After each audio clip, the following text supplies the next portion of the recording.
മലയാളത്തിൻ്റെ പ്രിയപ്പെട്ട നടൻ ശ്രീ മമ്മൂട്ടി വയനാട്ടിലെത്തുന്നു. അവിടെ വെച്ച് അദ്ദേഹം CPM ജില്ലാ സെക്രട്ടറി റഫീഖിനോട് വളരെ സ്വകാര്യമായി ഒരു കാര്യം പറയുന്നു. ആ പറഞ്ഞത് യഥാർത്ഥത്തിൽ മമ്മൂട്ടി അവിടെ ഒരു സ്വകാര്യ സന്ദർശനമാണ് നടത്തിയത്. അവിടെ സ്വാഭാവികമായിട്ടും CPMൻ്റെ ജില്ലാ സെക്രട്ടറി പൂർണ്ണ സമയം അദ്ദേഹത്തിന് വേണ്ട സൗകര്യങ്ങൾ ഒരുക്കി, അദ്ദേഹത്തിന് വഴിയൊരുക്കി, അദ്ദേഹത്തിൻ്റെ അടുത്തേക്ക് വലിയ ക്രൗഡ് കടന്നു വരാതെ നോക്കിയതൊക്കെ തന്നെ ഈ ജില്ലാ സെക്രട്ടറി റഫീഖും കൂടെ ചേർന്നിട്ടാണ്.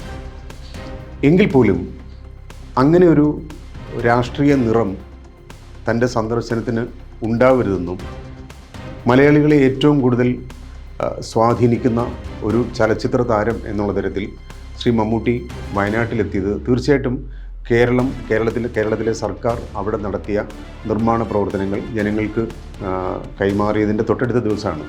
അതേ ദിവസം തന്നെ CPM അഖിലേന്ത്യാ സെക്രട്ടറി സഖാവ് MA ബേബിയും അതിന് തൊട്ട് മുമ്പ് അവിടെ സന്ദർശിച്ചിരുന്നു. ആ സംഭവത്തിൽ ആ സന്ദർശന സമയത്ത് റഫീഖ് അദ്ദേഹത്തിൻ്റെ കൂടെ ഉണ്ടായിരുന്നു.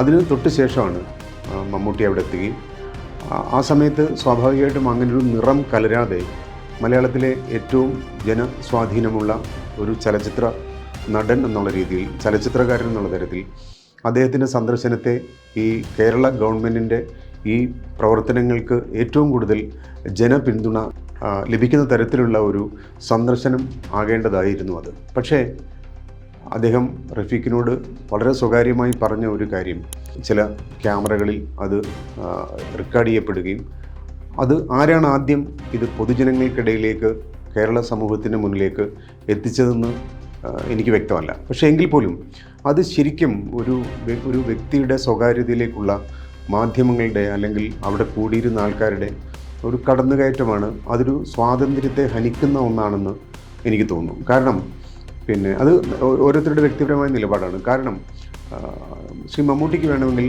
അവിടെ ഒരാളും ഇത്തരത്തിൽ ക്യാമറയുമായി അദ്ദേഹത്തിൻ്റെ അടുത്തേക്ക് വരാത്ത തരത്തിൽ അദ്ദേഹത്തിന് സെക്യൂരിറ്റി സംവിധാനത്തോടു കൂടി അവിടെ സന്ദർശിക്കാം. അല്ലെങ്കിൽ ആ രീതിയിലുള്ള ക്രമീകരണങ്ങളൊക്കെ അദ്ദേഹത്തിന് നിസ്സാരമായിട്ട് ചെയ്യാൻ പറ്റും. പക്ഷേ അതൊന്നുമില്ലാതെ അംഗരക്ഷകരോ അല്ലെങ്കിൽ ആൾക്കൂട്ടമൊന്നുമില്ലാതെ അദ്ദേഹം വളരെ സ്വാഭാവികമായ രീതിയിൽ ആത്മാർത്ഥതയോടുകൂടി ആ സ്ഥലം സന്ദർശിക്കുകയും മലയാളികളെല്ലാവരും ചേർന്ന് ആ സ്ഥലത്തെ ഇന്നത്തെ അവസ്ഥയിലേക്ക് മാറ്റിയെടുത്തതിൽ ആഹ്ലാദം പ്രകടിപ്പിക്കുകയും ചെയ്തു. പക്ഷേ ആ സന്ദർഭത്തിൽ അദ്ദേഹം റഫീഖിനോട് സ്വകാര്യമായി പറഞ്ഞ കാര്യം നമ്മളൊക്കെ കേട്ടതാണ്. അത് തീർച്ചയായിട്ടും ഒരു രാഷ്ട്രീയ നിറം ഉണ്ടാവാതിരിക്കാൻ വേണ്ടി അദ്ദേഹം വളരെ സ്നേഹപൂർവ്വം തന്നെയാണ് റഫീഖിനോട് ആ കാര്യം പറഞ്ഞത്. പക്ഷേ അത് അദ്ദേഹം പറഞ്ഞ കാര്യം പലതരത്തിൽ മിസ്ഇൻറ്റർപ്രറ്റ് ചെയ്ത് പലതരത്തിൽ വ്യാഖ്യാനിച്ച് അദ്ദേഹത്തിനെതിരെയുള്ള ഒരു സോഷ്യൽ മീഡിയ, സാമൂഹ്യ മാധ്യമങ്ങളിലൂടെയുള്ള അക്രമം നമ്മൾ കഴിഞ്ഞ ദിവസം കണ്ടതാണ്. അദ്ദേഹം റഫീഖിനെ വിളിച്ച് അദ്ദേഹത്തിന് ആ സമയത്ത് അദ്ദേഹം പറഞ്ഞതിൻ്റെ ഒരു അർത്ഥശുദ്ധി തീർച്ചയായിട്ടും റഫീഖിനോട് അദ്ദേഹം പറയുകയും ചെയ്തു. അദ്ദേഹം എന്താണ് ഉദ്ദേശിച്ചതെന്ന് വളരെ കൃത്യമായി അദ്ദേഹം റഫീഖിനോട് സംസാരിക്കുകയും ചെയ്തു. പക്ഷേ എങ്കിൽ പോലും ഈ സൈബർ ലോകത്തുള്ള കുറേ ആൾക്കാർ അത് രാഷ്ട്രീയമായി മമ്മൂട്ടിയോട് വിയോജിക്കുന്നവരല്ല. പലതരത്തിൽ ഈ പറയുന്ന പോലെ ചോര തന്നെ കൊതുകിന് കൗതുകം എന്ന് പറയുന്ന പോലെ എല്ലാ കാര്യങ്ങളിലും ശരിക്കും ഈ പറഞ്ഞ പോലെ കുറ്റങ്ങൾ മാത്രം കാണാൻ കാത്തിരിക്കുന്ന ഒരു കൂട്ടം ആൾക്കാർ കേരളത്തിലുണ്ട് എന്ന് ഒരിക്കൽ കൂടി തെളിഞ്ഞിരിക്കുകയാണ്. ഞാൻ ഈ സന്ദർഭത്തിൽ ഇത്രയും പറഞ്ഞതിൻ്റെ കാരണം മറ്റൊരു സന്ദർഭം എനിക്ക് ഈ കാര്യം കണ്ടപ്പോൾ ഓർമ്മ വന്നു. വർഷങ്ങൾക്ക് മുമ്പ് ഒരു ചാനലിൽ നിന്ന് ഒരു ഷൂട്ടിങ്ങിന് വേണ്ടി ഞങ്ങൾ കാവ്യ മാധവൻ്റെ വീട്ടിൽ പോവുകയുണ്ടായി. അന്ന് ഒരു ടെലിവിഷൻ പ്രോഗ്രാമിൽ, ഒരു സാഹിത്യ പരിപാടിയിൽ മാധവിക്കുട്ടിയുടെ കഥയാണ് കാവ്യ മാധവൻ വായിക്കാം എന്ന് സമ്മതിച്ചിരുന്നത്. ഞങ്ങൾ ക്രൂ അവിടെ എത്തി. കാവ്യ മാധവന് മൈക്ക് കൊടുത്തു, ലേപ്പിൽ കൊടുത്തു, ബാക്കി കാര്യങ്ങളൊക്കെ സംസാരിച്ചു, ഷൂട്ട് ചെയ്യുന്ന സ്ഥലം നിശ്ചയിച്ചു. ഷൂട്ട് ചെയ്യുന്നതിന് തൊട്ട് മുമ്പ് കാവ്യ മാധവനൊരു ഫോൺ വന്നു. അവർ ആ ഫോണുമായിട്ട് അകത്തേക്ക് പോയി. ഏതാണ്ട് 15-20 മിനിറ്റ് കഴിഞ്ഞിട്ട് തിരിച്ചു വന്ന് ഞങ്ങളുടെ ഷൂട്ടിന് ഞങ്ങൾ പറഞ്ഞ സ്ഥലത്ത് വന്നിരുന്നു. അത് ചിത്രീകരിച്ച ശേഷം ഞങ്ങൾ തിരിച്ചു പോരുമ്പോഴാണ് ഞങ്ങളുടെ ക്യാമറ അസിസ്റ്റൻ്റ് ആ ഓഡിയോ കറക്റ്റാണോ എന്ന് ചെക്ക് ചെയ്യുമ്പോൾ ഈ 15 മിനിറ്റ് കാവ്യ മാധവൻ അകത്തേക്ക് പോയ സമയത്ത് ലേപ്പിൽ ഓണായിരുന്നു. അതിൻ്റെ തൊട്ടടുത്ത ദിവസമാണ് കാവ്യ മാധവനും ദിലീപും തമ്മിലുള്ള വിവാഹം. ആ വന്ന ഫോൺ ആരുടെയാണെന്ന് ഞാൻ പറയുന്നില്ല. ദിലീപുമായിട്ടുള്ള കല്യാണത്തിൻ്റെ ആ ദിവസം രാവിലെ ഉണർന്നു കഴിഞ്ഞാൽ എല്ലാ കാര്യങ്ങളും വളരെ കൃത്യമായി കാവ്യമാധവൻ ഫോണിൽ വിളിച്ചയാളോട് സംസാരിക്കുന്നു.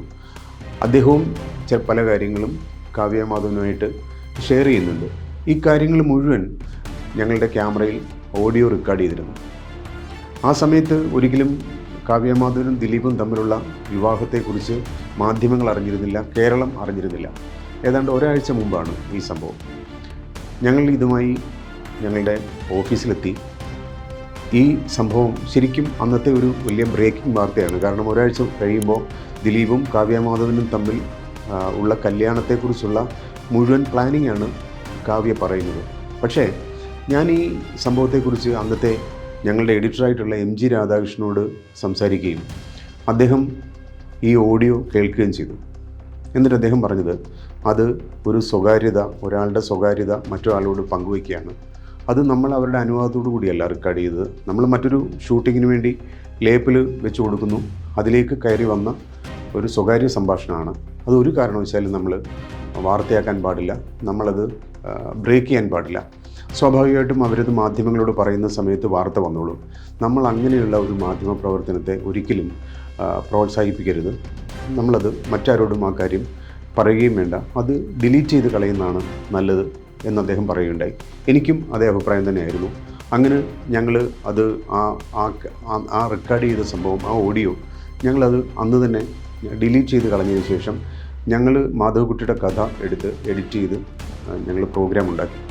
ഞാനിത് പറയാൻ വന്നത്, ഇത്തരത്തിൽ മറ്റുള്ളവരുടെ സ്വകാര്യതയിലേക്ക് മാധ്യമങ്ങൾ, അല്ലെങ്കിൽ ഇന്ന് എല്ലാവരും ജേർണലിസ്റ്റുകളാണ്.